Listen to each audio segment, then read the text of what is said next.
Se escucha, ¿no? Sí, sí, se ve y se escucha bien. Ya.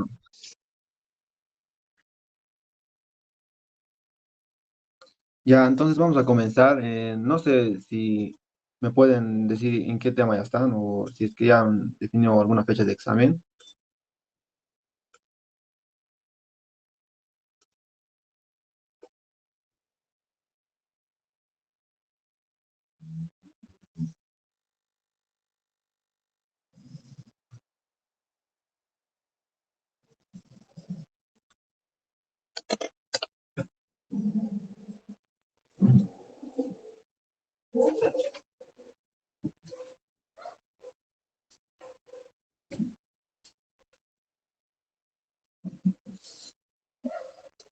Ya, entonces vamos a comenzar, digo, todos modos.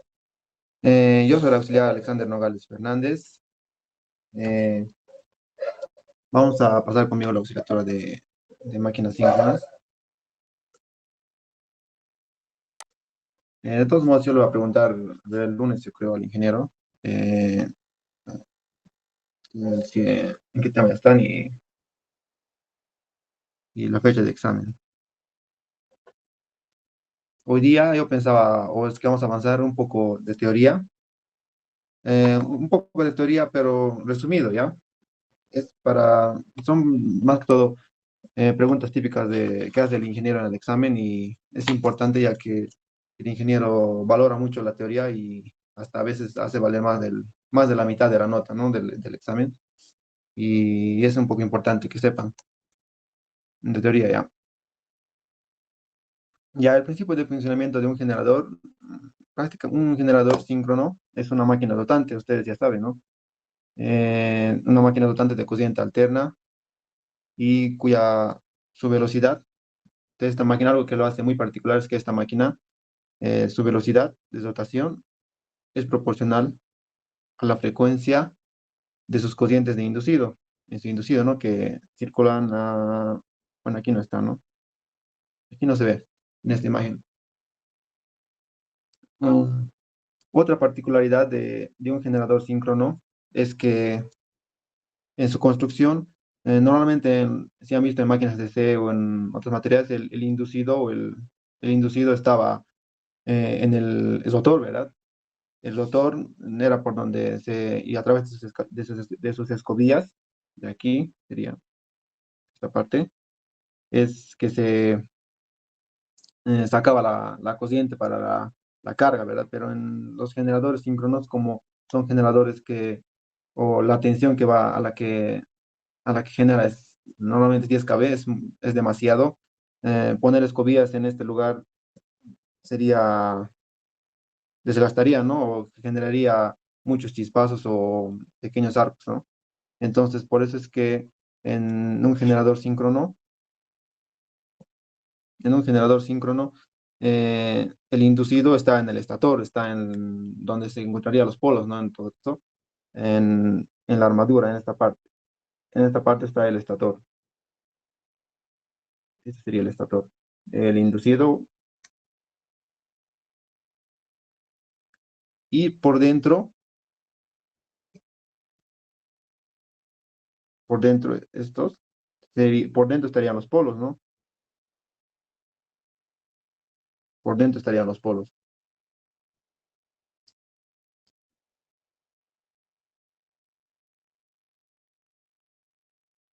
Esto nos da ciertas ventajas, ¿no? Ya que en esta parte, mm, en el inducido, digo, en el rotor van a estar los polos y por ahí es donde se va a proporcionar la corriente continua, ¿no? Para los polos. Esto también es ventajoso ya que los polos no necesitan mucha tensión, normalmente es 220 más o menos, y ya eso sí puede estar con las escobillas y ya los respectivos otros materiales más que tiene. Y aquí ya se ve un poco mejor ya los componentes. Eh, Aquí está, ¿no? Lo que les decía, el principio de fase que va a estar en la armadura del estator, el final de fase, y aquí iría la fase, la otra fase B, por aquí sale la otra fase C, y así la fase C, y esas serían la B, ¿no? Eh, y aquí, lo voy a poner con rojo, estos son las escobillas de la corriente de campo, ¿no? Por aquí, y F. Esta parte es donde está acoplado la turbina, ya sea hidráulica o térmica, y aquí va a estar acoplado el generador, ¿no? La salida o el otro eje, ¿no? Del generador.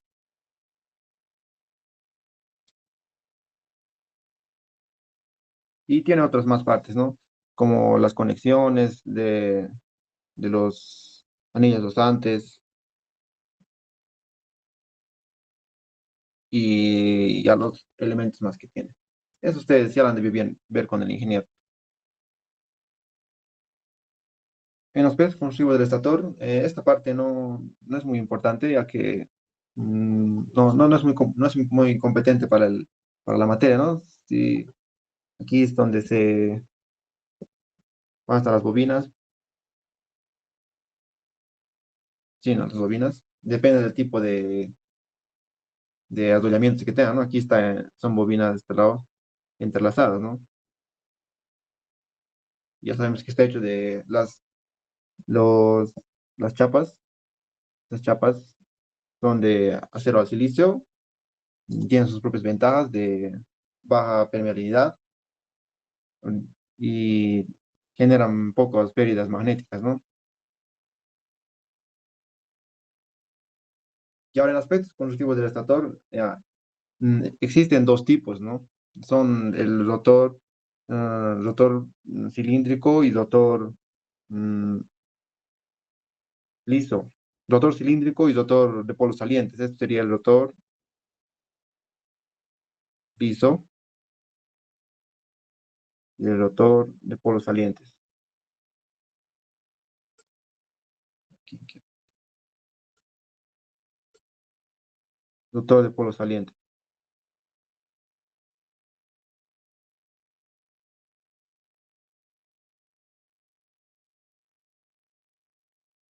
Ya debió ver con el ingeniero que el rotor de polos salientes para centrales hidráulicas y el rotor de polos lisos es para centrales térmicas, ¿no?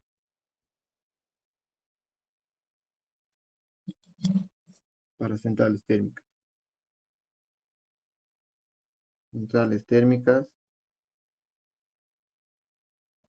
centrales hidráulicas.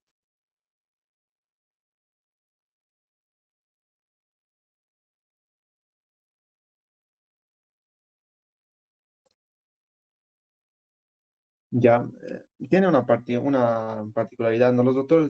Para los rotores de polos salientes eh, son más largos, diría, o más grandes hacia el eje radial, ¿no? Y son cortos hacia el eje axial. Es como visto del eje radial sería así, ¿no? Serían delgaditos. Y esto estaría viniendo, sí, más o menos. Son como cabezas que salen sobre el eje, ¿no? Que tienes. Y son varios polos, no solo son uno, mientras que en el rotor liso solo depende. Normalmente tienen dos pares, un par de polos o dos pares de polos. En este ejemplo, aquí solo hay uno, ¿no? Solo es un polo. El conductor está atravesando por aquí, está saliendo por este otro lado, así, un polo. Este sería el polo norte a sur, digamos. Mientras que en los rotores de polos salientes eh, existen varios, ¿no? Y es porque normalmente las centrales hidráulicas y, y la mayoría de aquí de Corani, por ejemplo, son centrales de turbinas Pelton, ¿no? Y las turbinas Pelton tienen velocidades bajas. Y Igual las Francis, igual no tiene mucha velocidad, ¿no? Normalmente son de 600 revoluciones por minuto, mientras que para un rotor liso, y solo va a tener un polo por el centro, entonces necesita más velocidad. Si va a tener dos polos, va a necesitar mucho más velocidad, más velocidad. De alrededor, para dos polos sería dos polos, o un par de polos, 3000 revoluciones por minuto, ¿no? Y podemos comprobarlo con esta fórmula, ¿no? Esta es la fórmula de frecuencia. Si supongamos la frecuencia, sabemos que es 50.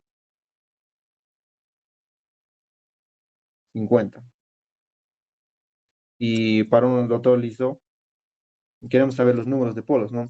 Ya hemos dicho que la velocidad en los rotores de polos salientes centrales de Aurículas son bajas. Entonces, aquí mm, podríamos despejar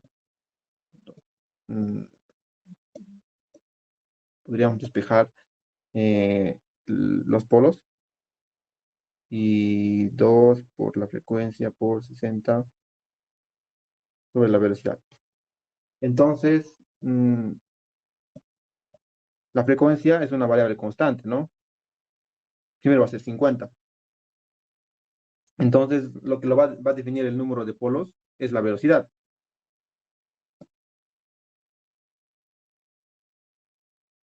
Si la velocidad es 3000, por ejemplo, aquí sería 2 por 50 por 60 va a ser 2 por 50. ¿Lo va a calcular? Creo que sale 6000 si no me equivoco. 2 por, sí, 6000. 6000. Y la velocidad es, por ejemplo, para centrales térmicas de rotor liso, son 3000 RPM. Eso nos va a dar dos polos. El que va a definir aquí es la velocidad, ¿no? En cambio, si, por ejemplo, pusiéramos mm, menos 600, por ejemplo, 600, vamos a mudar,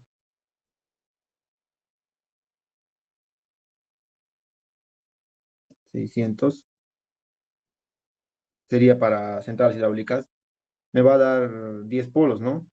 Sí, 10 polos, 10 polos. Entonces, si no se podría, sería imposible construir, ¿no?, en un rotor liso muchos polos, ya que no necesita varios adollamientos y no podrían entrar, ¿no?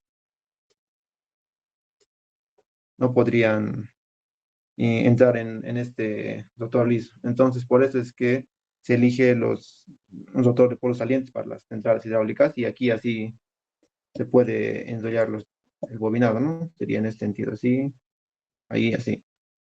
Y baja por este otro lado y viene por aquí. Así. Ya esa es la diferencia entre los dos rotores. Estas preguntas, por si acaso, entran, ¿no?, en los exámenes. Les pregunta por qué se elige, ¿no? Y tienen que explicar así como he explicado aquí, por la velocidad y esas cosas. Y también porque no podría ingresar muchos adoblamientos, ¿no? En aquí no podemos poner, ¿no? Muchos adoblamientos, es solo para uno. Y esas pequeñas ranuras, no entran solo dos, no entran muchos conductores. Mientras que en aquí es como mm, dos cabezas que salen, ¿no? Y esta parte tiene aquí como un cuello y ahí es donde se va a embobinar las bobinas. ¿Tienen alguna duda de esto?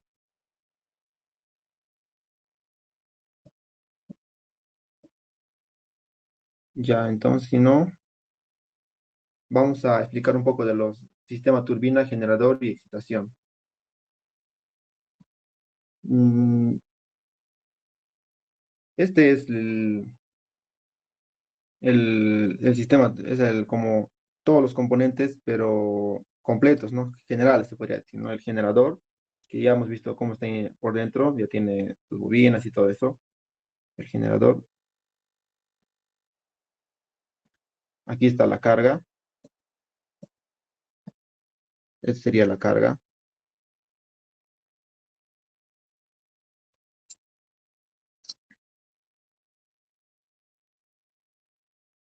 Y la excitación o el excitador.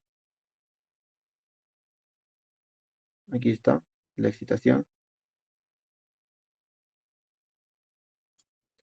Y el sistema de excitación ocuparía todo esto, ¿no? Sería todo esto, esto más el excitador, más el transformador. El transformador transforma, ¿no? Tiene en la salida del generador 10 kV, supongamos, es la salida de tensión. Transforma, lo deduce en una tensión menor aquí, ¿no? Una tensión menor, una tensión más baja. Y tiene un regulador de voltaje. El regulador de voltaje es un rectificador prácticamente, ¿no? Un rectificador y por dentro ya tiene ya mm, el, a través del rectificador va a poder ya bajar o subir de la tensión continua, ¿no? Aquí es una tensión alterna, aquí es una tensión continua. Y el excitador es las bobinas, ¿no? Las bobinas y las escobillas, ¿no? Las escobillas que están en los anillos rosantes. Después, la otra parte, que es la turbina hidráulica. Bueno, aquí es turbina hidráulica, puede ser térmica. Aquí tiene una válvula por donde se puede controlar el flujo del agua. Un gobernador. El gobernador es un medidor de velocidad, ¿no? Y a través del medidor de velocidad se da cuenta si se necesita más torque mecánico o menos torque mecánico. Y con eso ya va a poder regular la válvula. Aquí está, regula la válvula para aumentar la energía, ¿no? O la energía de la, del combustible sería si fuera térmico o abrir la válvula de agua, ¿no? Si fuera hidráulico. En los sistemas de excitación existen los sistemas de excitación DC. Eso lo vamos a ver después cuando hagamos los ejercicios. Los sistemas de excitación AC. Los sistemas de excitación AC se dividen en dos sistemas de rectificación estacionaria, que son a base de tiristores y el rectificador, ¿no? Tiristores y no me acuerdo bien, creo que son transistores. Y un sistema de rectificación es como con un motor brushless. Y después están los sistemas de excitación estática, y esos ya más son componentes electrónicos y electrónica de potencia.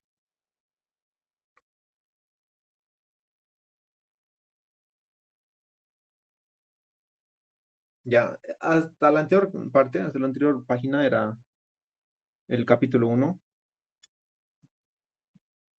Es un resumen del capítulo uno. Y en el capítulo 2 ya habrá más de la, el comportamiento de la máquina o las de acción de la armadura, pero para condiciones en régimen permanente, ¿no?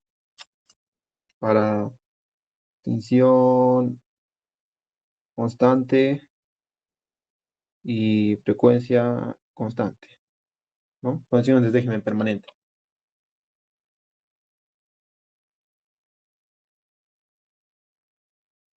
Vamos a dibujar un pequeño circuito.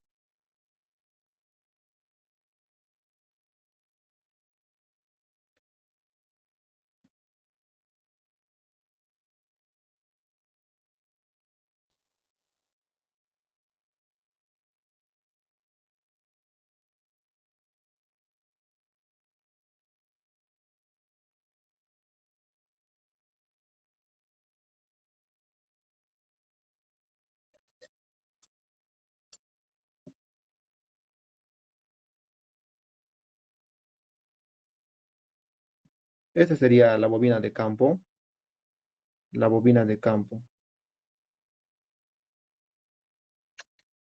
Aquí ya sabemos que esta bobina de campo va a generar un flujo, más o menos en este sentido, un flujo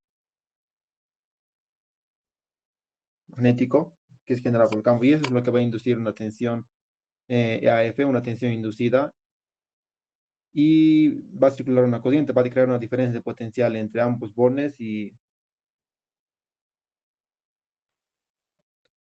va a poder hacer circular esta corriente y a corriente de armadura, que va a circular ya por las bobinas del estator para al final ya proporcionar una tensión final, ¿no? Una tensión en bornes BT.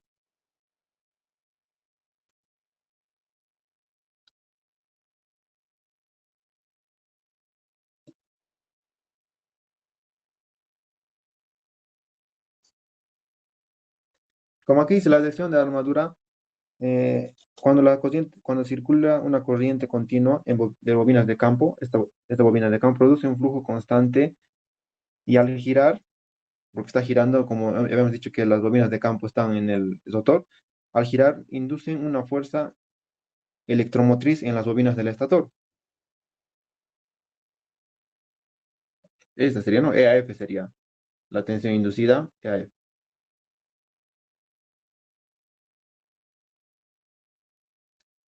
Y al tener una carga conectada, tendríamos una carga conectada aquí.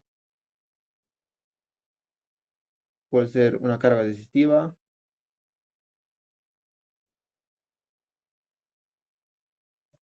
una carga inductiva o una carga capacitiva, ¿no?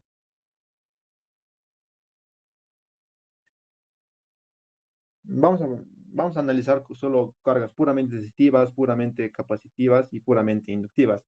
Ah, todavía no vamos a hacer el mezclado o cargas mixtas, ya sea resistiva capacitiva o resistiva inductiva.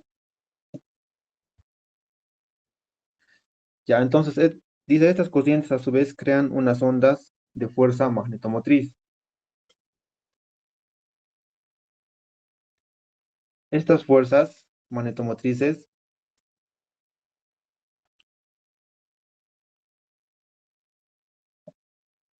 a ver, ¿dónde está?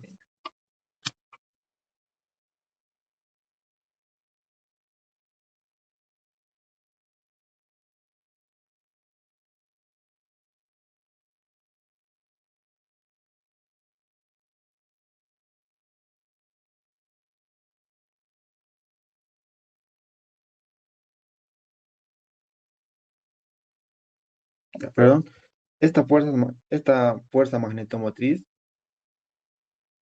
o también llamada FMM,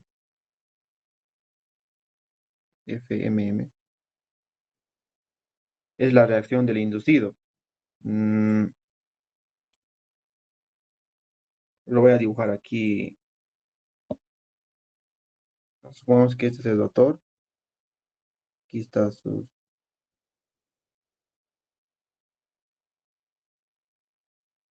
y por aquí está el estator. Está por fuera, ¿no?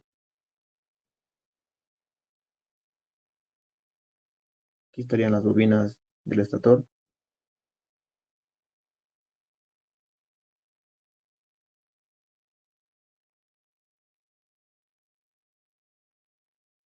Ya hemos dicho que la bobina de campo induce una tensión EAF. Esta tensión EAF, cuando va, va a hacer circular una corriente por las bobinas del estator y depende de la carga, dependiendo de la carga que va a estar conectado aquí, que sea inductivo, va a ser, aquí va a haber una caída de tensión, ¿no? En esta parte.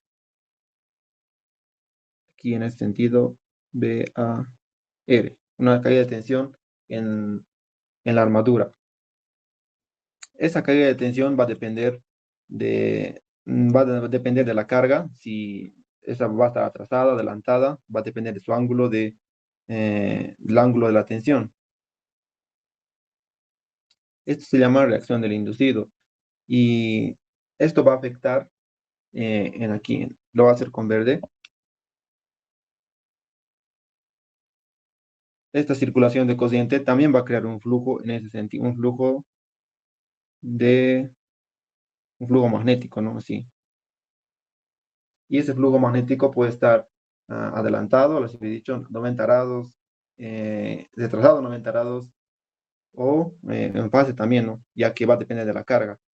Esto es lo que hace que aquí se pueda, aquí en esta parte, puede ser que el flujo va a depender en qué sentido esté, ¿no? Si es, si está, por ejemplo, en este sentido, la, el flujo magnético del campo puede ser que esté en este mismo sentido, este otro que les había indicado, este flujo del estator que va a haber, o puede estar en sentido contrario. Eso es lo que va a hacer que se provoque un efecto de magnetizante o de desmagnetizante. Y eso lo vamos a ver más abajo.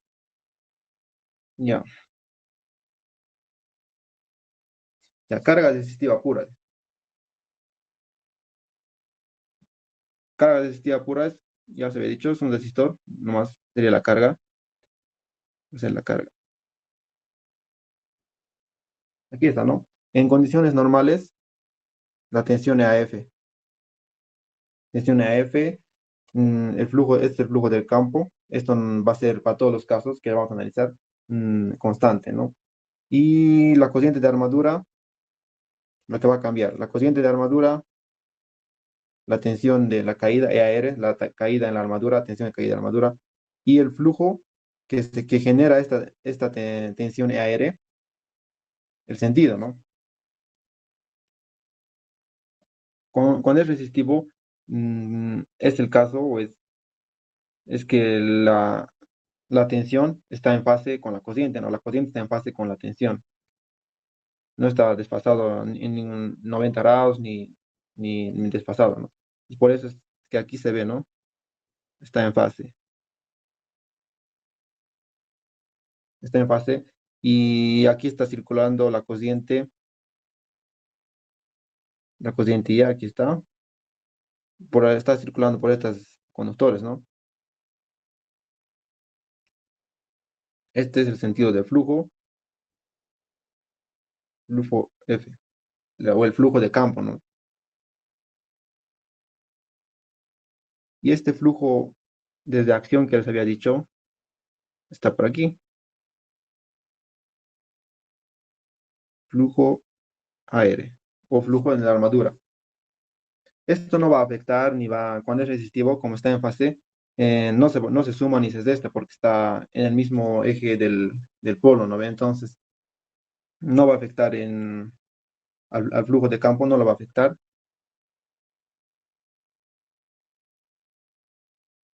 porque aquí en el diagrama podemos ver, podemos hacer la sumatoria de estos dos flujos, de lo que había dicho, el flujo OF y el flujo OAR, que es el flujo creado por la armadura. La sumatoria más o menos quedaría así, ¿no? Si sumamos, su magnitud va a ser el mismo, ¿no? Tal vez va a ser hasta mayor, ¿no? Entonces, no hay afección, ¿no ve? Entonces, este sería, va a ser que no existe efecto desmagnetizante ni magnetizante. Ya. Ahora, el otro caso, carga inductiva pura. La carga,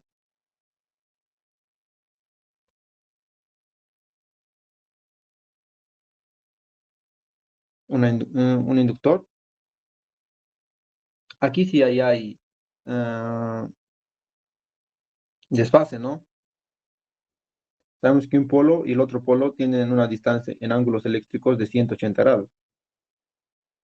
Y entonces el conductor va a estar retrasado 90 grados, la mitad, está a la mitad, 90 grados. Está atrasado, ¿no? Está atrasado 90 grados. Cuando es un inductor inductivo, cuando es una carga inductiva, la corriente se atrasa 90 grados a la tensión. Eso ya lo sabemos. Entonces,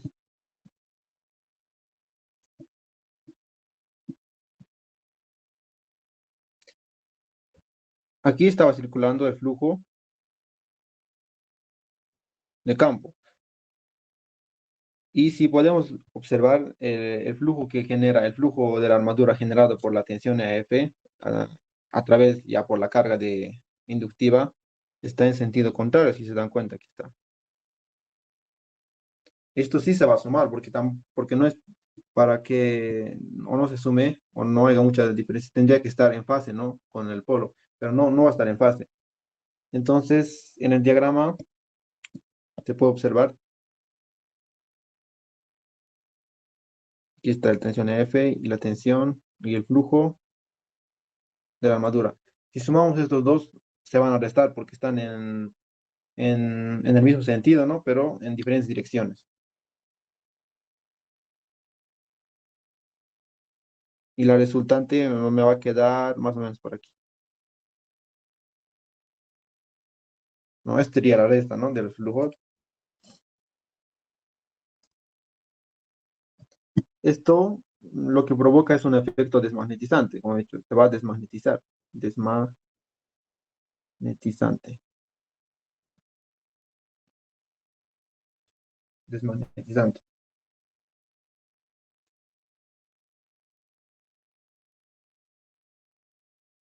¿Qué es lo que provoca este efecto desmagnetizante? Sabemos que la tensión inducida EAF es proporcional a una serie de números constantes por el flujo F.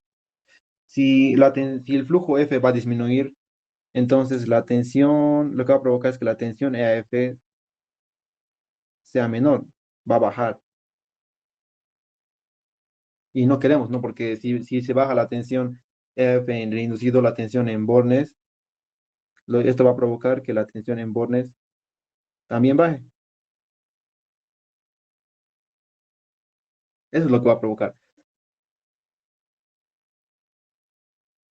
Ya, ahora el último caso, que es una carga inductiva pura. Lo mismo, pero si se dan cuenta, solo que esta vez el flujo F y el flujo creado por la armadura están en la misma dirección, ¿no? Entonces estos se van a sumar, ¿no? Todavía, se van a sumar en vez de restarse. Y aquí ya se ve igual en el diagrama, se van a sumar, la resultante va a dar mayor, va a tener un efecto magnetizante.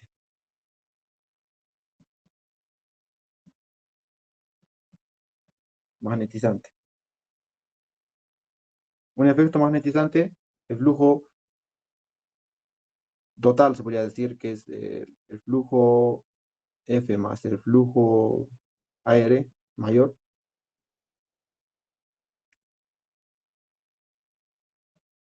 La tensión F va a subir, ya que es proporcional a estos dos flujos, ¿no? Va a subir, lo que va a provocar también que la tensión BT suba.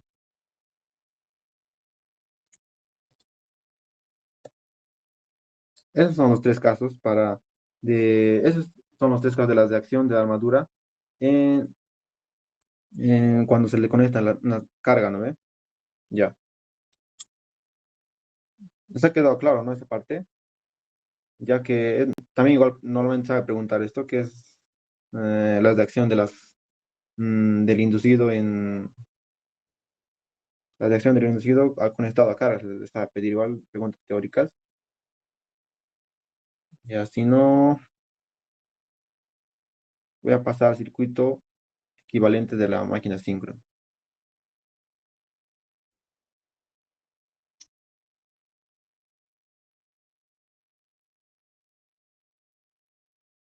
El circuito equivalente de la máquina síncrona en este caso es para un rotor de polos salientes, de polos lisos, perdón, polos lisos. Este es el circuito equivalente para un rotor de polos lisos.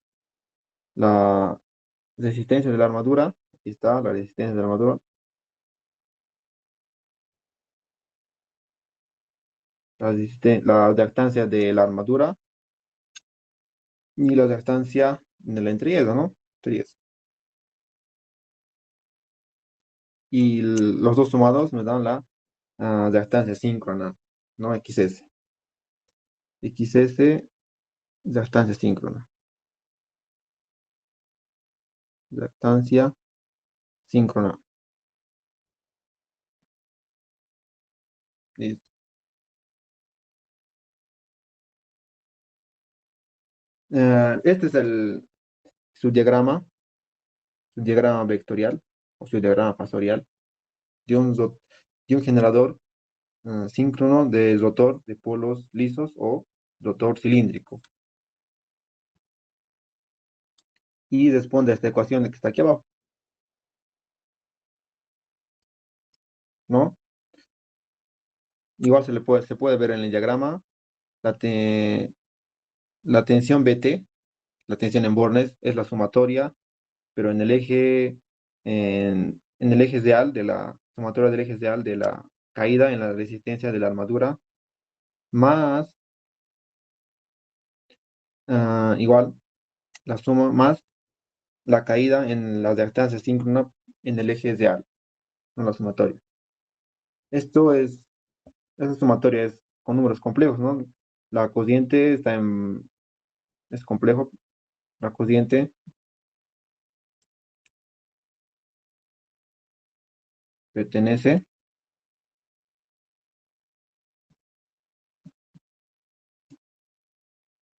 pertenece a los complejos. Todos los cálculos se hace con números complejos. La cociente que van a hallar está en números complejos, en forma factorial. Después, sí, solo eso. Pero se hace con números complejos el cálculo. Pues.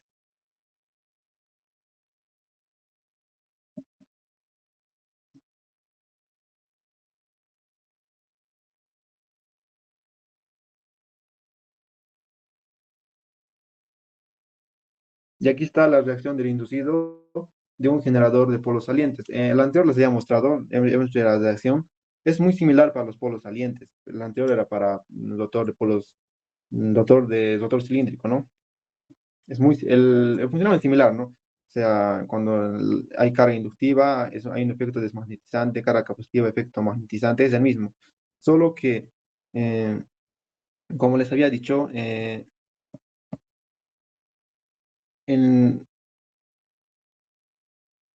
existen dos reactancias, ¿no? La reactancia directa en el eje directo, reactancia,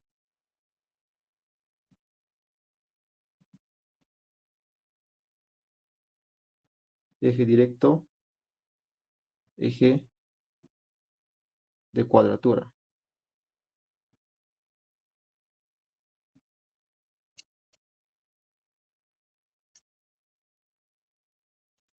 Solo que en los generadores de polos salientes, la diferencia es mucha, ¿no? No me acuerdo si, ¿no ve? En el eje directo, el eje de cuadratura, en el eje de cuadratura es mayor, es mucho mayor que en el eje directo. Esto se debe a su construcción, ¿no ve? Eh, como ya les he dicho, hemos visto en las otras imágenes también, los cabezales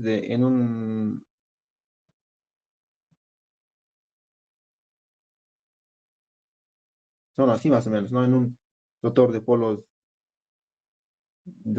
cilíndricos, digo, de polos salientes. Aquí está la bobina,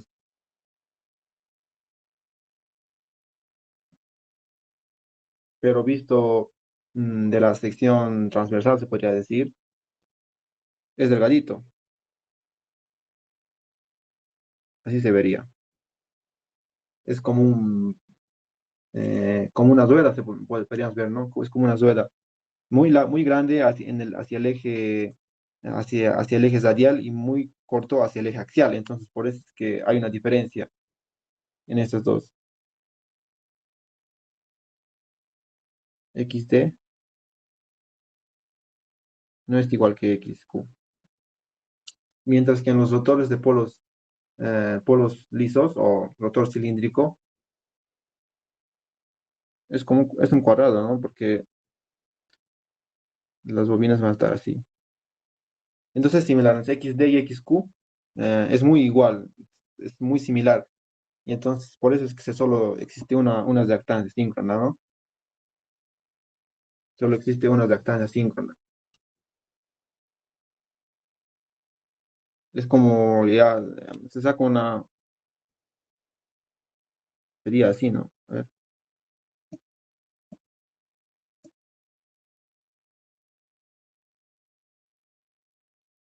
T, XQ, rotor cilíndrico. Entonces hace una sumatoria XS,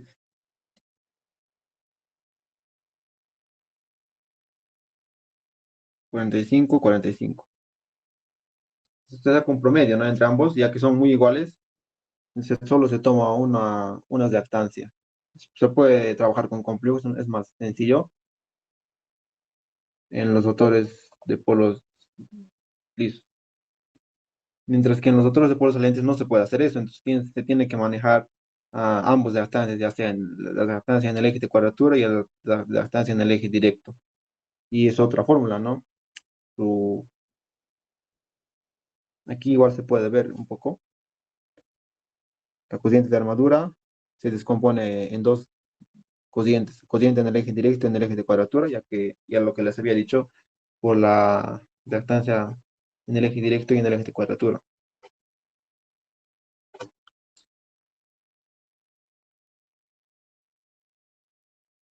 Y esto es, ¿no? El circuito equivalente de un rotor de polos salientes. Aquí está ya la reactancia en el eje directo, en el eje de cuadratura, resistencia de armadura, reactancia en el entreiedo, en el eje directo y en el eje de cuadratura, ¿no? Y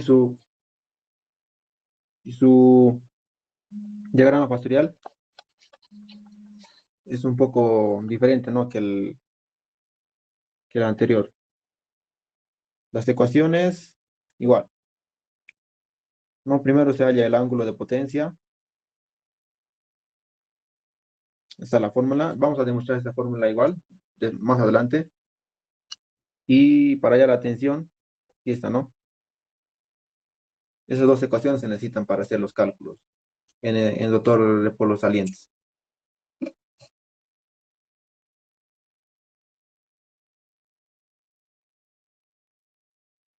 ¿Está todo claro hasta aquí?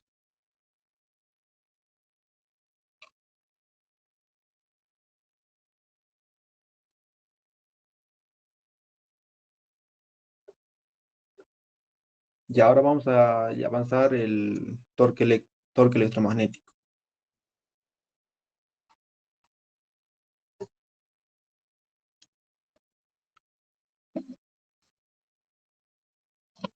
Es como ya se había adelantado, ¿no? Cuando el generador síncrono suministra energía eléctrica a una carga, la cociente de armadura crea una onda de flujo magnético en el entreyeso que gira a gran velocidad. Este flujo reacciona con el flujo creado por la corriente del campo y provoca un torque electromagnético.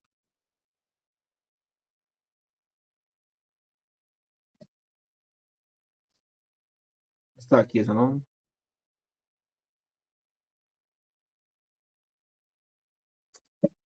Como ya se había dicho más antes, eh, esa fuerza, este flujo aéreo que les había dicho, ¿no? Ese flujo desde acción, lo que genera es un torque electromagnético, que va a depender prácticamente de la carga, ¿no? Sí, de la dirección, ¿no? Entonces, si la carga es, si la, si la carga es resistiva, en realidad solo cuando se genera, solo cuando hay carga resistiva, ¿no? Porque los demás, ya sea inductivo y capacitivo, solo consumen potencia reactiva y, y eso se controla solamente con la excitación. Entonces, cuando hay una carga resistiva, vamos a poner aquí carga resistiva, genera un torque eléctrico.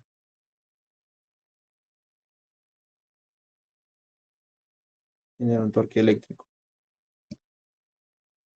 Este torque eléctrico lo que va a hacer es hacer que se prenda, ¿no?, el motor o la turbina, y lo que va a hacer que el torque mecánico baje, ¿no? Y se prende la máquina. Entonces, lo que se tiene que hacer es, con el gobernador, aumentar el torque mecánico, ¿no? Porque a ver, ¿dónde está? Con otro color.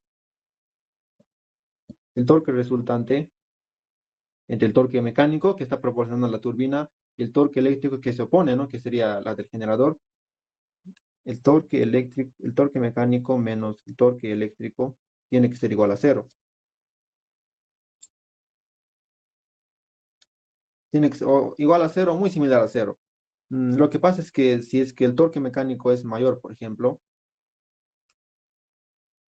cuando el torque mecánico es mayor, entonces la máquina se puede acelerar, ¿no? Si la turbina se va a acelerar, y lo que hemos dicho que la velocidad es proporcional a la frecuencia, entonces lo que va a hacer es que si la frecuencia, a ver, ¿dónde está? A ver, aquí, si el torque mecánico es mayor que el torque eléctrico, la frecuencia se va a subir arriba. La frecuencia se va a elevar, ¿no? Ya no va a ser 50. Lo mismo, y inversamente, si el torque mecánico es mayor al torque eléctrico, la frecuencia se va a bajar. Entonces, esto se tiene que controlar. Y, y esto depende del tipo, depende de cuánta carga se le pone al generador, ¿no? Depende de cuánta carga, eh, carga resistiva, ¿no ve? Carga de potencia activa. Entonces, esto es lo que tiene que cumplirse, ¿no? Importante que el torque mecánico menos el torque eléctrico sea igual a cero. Importante.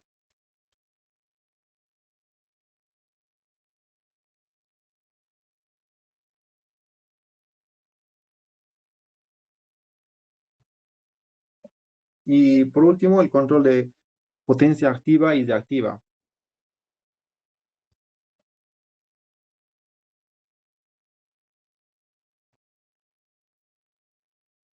Con el gobernador podemos controlar la potencia activa, ¿no? Lo que estaba explicando ese dato, si el torque eléctrico es, si el torque eléctrico es menor que el torque mecánico, el torque eléctrico es mayor que el torque mecánico es mayor que el torque eléctrico, la frecuencia va a subir. Entonces el gobernador lo que tiene que hacer es actuar, ¿no?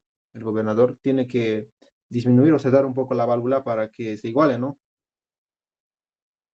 Y al revés también. La frecuencia sube, la frecuencia baja, y el torque eléctrico es menor que el torque mecánico, el gobernador tiene que abrir un poco más la válvula para que se iguale los torques. Eso, eso en cuanto al control de potencias de activa, digo activa, sí. Y en la excitación controla la potencia activa, la potencia de activa, ¿no? La potencia de activa. Q, ¿no? Reactivo, reactivo.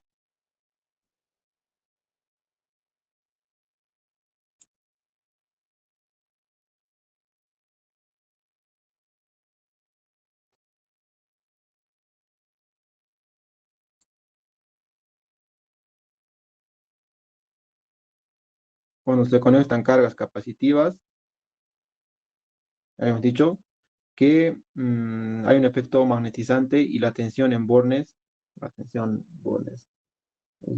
AF más bien, que sea, la tensión AF va a subir. Si la tensión AF sube, hemos dicho que la tensión en bornes también va a subir. y esto no es conveniente, ya que hay normas, ¿no? Donde tiene que estar en un valor determinado, y lo que tiene que hacer el regulador de voltaje es entregar o reducir la corriente de campo, ¿no? Reducir, para este caso. Si es una carga inductiva,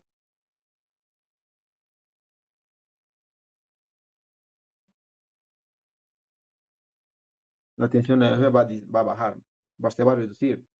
Y lo que tiene que hacer el regulador de voltaje es aumentar la corriente de campo para que proporcione más campo, más flujo magnético, y ya puedas regular y se pueda otra vuelta llegar a un valor de, en bornes, un valor nominal o un valor determinado, ¿no? Para que pueda elevar.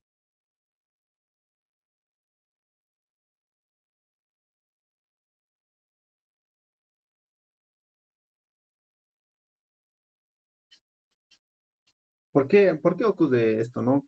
Eso de la frecuencia se baja, se sube.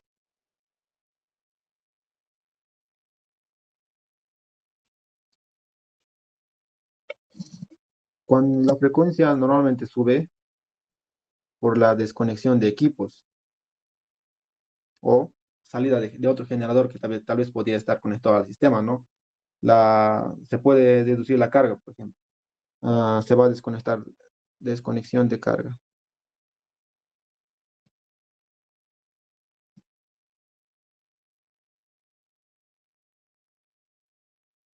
desconexión de carga, conexión de carga.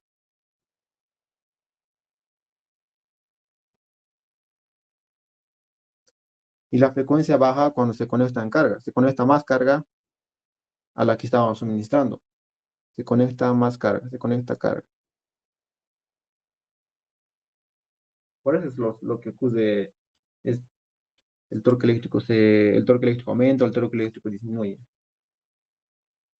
Así es como se puede controlar ya la potencia activa y desactiva que va a entregar el generador con el gobernador y con el regulador de voltaje.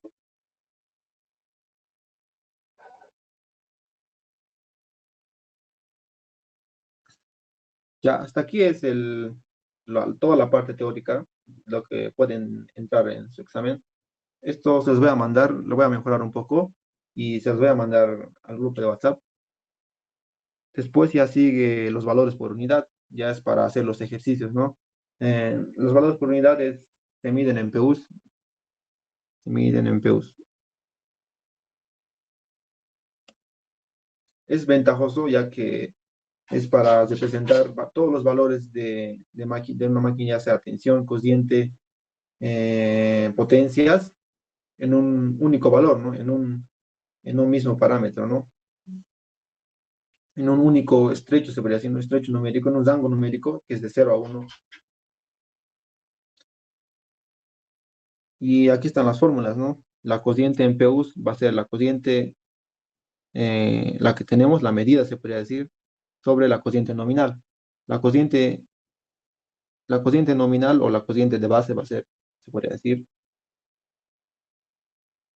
es la potencia nominal aparente sobre la tensión nominal. Igual, porque los valores PUs es una cantidad por unidad, eh, aquí estaba, una cantidad real sobre un valor base de una cantidad. El valor base en los ejercicios va a ser el de la potencia nominal de la máquina nomás, la potencia nominal de la máquina y la tensión nominal. Es porque solo esos dos valores inicialmente tenemos, ¿no? Más adelante, o tal vez algunos ya están, se utiliza, por ejemplo, si es para un sistema grande, se utiliza un valor base común para todas las máquinas, ¿no? Para transformadores, líneas, para todos los generadores. Pero como en la materia solo ya avanzamos o hacemos ejercicios para una máquina, solo para una máquina, entonces solo vamos a utilizar la base de la misma máquina, del ejercicio, ¿no? O mm, del ejercicio, sí, que sería la potencia nominal trifásica y la tensión nominal fase-fase. Los valores BPN, eso va a ser datos siempre, Esto ya sabemos cómo calcular. ZB, ZB va a ser tensión nominal al cuadrado sobre potencia aparente. Lo mismo aquí ya tenemos. Solo se necesitan esos valores. Los valores por unidad más todo sirven en los exámenes, pueden hacer con valores normales o con valores por unidad, pero si es que para dibujar diagramas, por ejemplo, y si quieres hacerlo a escala, es mejor manejar en valores por unidad. Es mucho más fácil dibujar en valores por unidad que en valores normales, ¿no? En dimensiones normales, se podría decir.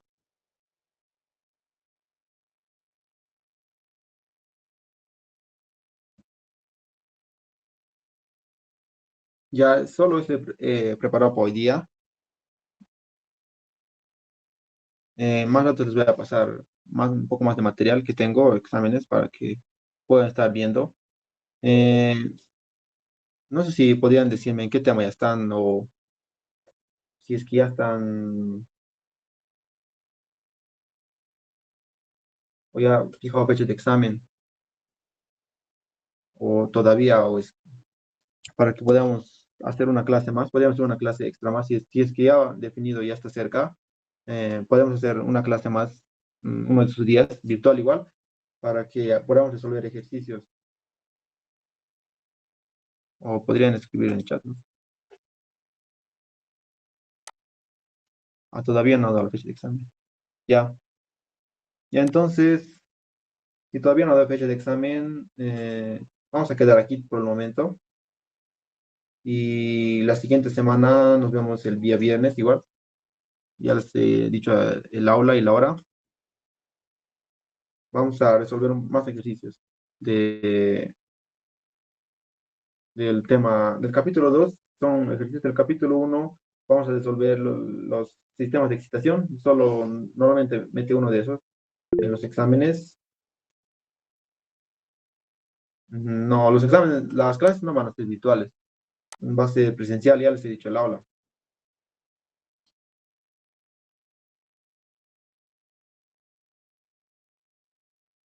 El aula y la hora. Ahora, algunos me estaban diciendo, ¿no? Que les choca tal vez, ¿no? Podríamos cambiar el horario, tal vez, pero tendría que ser igual lunes en la madrugada. Digo, lunes a las 8:15 podría ser igual. O, o viernes, no, viernes o miércoles también podría ser a las 8:15. Sería esos días, pero no, eso no me fijaba si les choca. No sé si pueden revisarlo. Podemos pasar clases normal el día viernes, a la hora que les había dicho, y con los que vengan podemos decidir si es que quieren cambiar a otra hora, ¿no? Ahí, si es que quieren cambiar, pueden venir y ahí podemos decir mejor.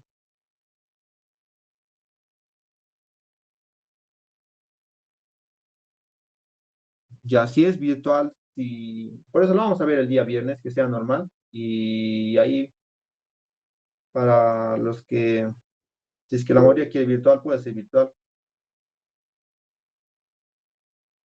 pero ya no podría ser en las mañanas, porque en la mañana tengo clases y no podría llegar a mi casa a las 8:15, ¿no? Vamos a ver ahí. O miércoles dice aquí uno. Por eso lo vamos a ver el día viernes en la mañana. Los que van a venir, si es que la mayoría quiere cambiar, podemos cambiarlo. Ahí, ¿ya?